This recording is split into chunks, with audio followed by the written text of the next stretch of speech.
ఈ 7 ఏళ్ల కాల శ్రమల యొక్క ఆధారం చేసుకొని 3 విషయంలో వచ్చినాయి. ఓకేనా? మొదటిది ప్రీ ట్రిబులేషన్ ర్యాప్చర్, రెండవది మిడ్ ట్రిబులేషన్ ర్యాప్చర్, ఆ తర్వాత మూడవది పోస్ట్ ట్రిబులేషన్ ర్యాప్చర్. ఈ 3 థింగ్స్ అనేవి మాట్లాడతారు.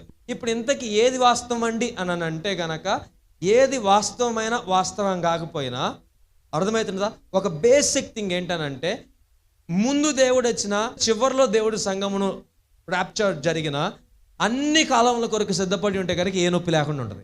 సో ఏ టైం అయినప్పటికీ కూడా మన ప్రాథమిక ఉద్దేశం ఏమై ఉండాలనంటే, యేసయ్య ఏ టైంలో వచ్చినా నాకు పర్లా.